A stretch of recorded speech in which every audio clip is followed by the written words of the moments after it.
What's up, guys? I'm Chris Spags here, back with another showdown breakdown for tonight's Monday Night Football game between the Indianapolis Colts and the New Orleans Saints, courtesy of Awesemo.com. It's our second to last Monday Night Football game of the year, so we gotta make this showdown breakdown count while we can. So right now, please hit that like button, and also comment your slate breaker down below. I'm curious to see what you guys think about tonight's slate, because it looks like another fairly obvious one according to Awesemo's projections, but let's talk about it as we go, and right now, please hit that like button. Let's start it off as we always do with the quarterbacks in this game, and Jacoby Brissett in a matchup at New Orleans, where there's 19.5 implied points for the Colts. New Orleans has allowed some production in the pass game with 244 passing yards per game, but Brissett doesn't project too well as value, and he should be lower owned as a result. The Indianapolis pass game is less appealing than the run game with a high 47% run rate, so having multiple parts of the pass game like Brissett and one of his wide receivers or tight ends will likely help make lineups more contrarian for you. And on the other side, we have Drew Brees in a matchup versus the Colts, where there's 28 implied points for New Orleans. Brees looks like a top play on the slate in terms of raw points, and he's viable as an overpriced captain in lineups with multiple pass catchers, but he's a better fit as a regular roster spot due to his high price. Brees projects as the worst value out of New Orleans' big three of Alvin Kamara and Michael Thomas, so while he projects better than all of Indianapolis' players, there may be reasons to get away from him in some lineups. Next up are the running backs in this game, starting with Marlon Mack in a matchup at New Orleans. Mack returned to 13 carries compared with 8 touches for Nyheim Hines, and he projects as a decent value with Indianapolis' commitment to the run,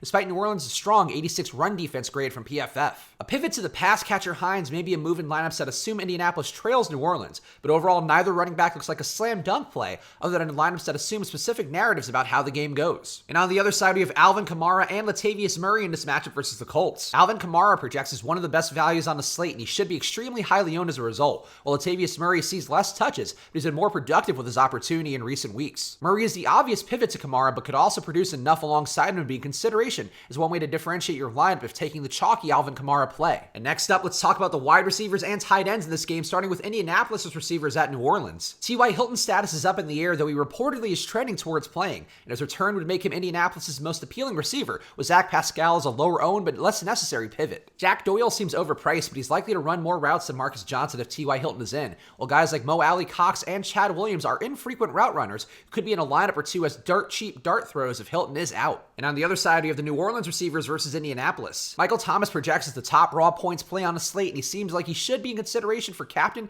and regular lineup spots despite his slate high price. Jared Cook is expected to play, and he's been the clear number 2 receiver, and he should be in consideration as a captain, while Traquan Smith ran a few more routes than Ted Ginn in week 14, and both can be low-owned flyers to help differentiate a lineup. And lastly, let's talk about the defenses and the kickers, starting with New Orleans defense versus Indianapolis. Jacoby Brissett doesn't turn the ball over a lot with a 1.7% interception rate or take many sacks with a 6.5% sack rate. This seems like not a great spot or price for New Orleans, other than the fact that they have a home game. And on the other side, we have Indianapolis' defense at New Orleans. Indy's defense projects as a better value than New Orleans thanks to their significantly cheaper price, but they also don't look terribly playable given the high team total for New Orleans. And lastly, we have the 2 kickers to talk about. Chase McLaughlin is the cheaper of the 2 kickers, but is much more lowly projected, and it seems hard to expect big upside with Indianapolis' iffy team total. Meanwhile, the Saints' Will Lutz projects as one of the best mixes of raw points and value on the slate, and he seems like a strong addition to lineups that assume New Orleans rolls. So that's what it looks like for tonight's penultimate Monday Night Football game of the year between the Colts and the Saints. So right now, please hit that like button and let me know who you think is going to break tonight's slate down below. And no longer can you get half off your first month, but you can still get half off of a week using this promo code SWITCHANDHEDGE at Awesemo.com/join. You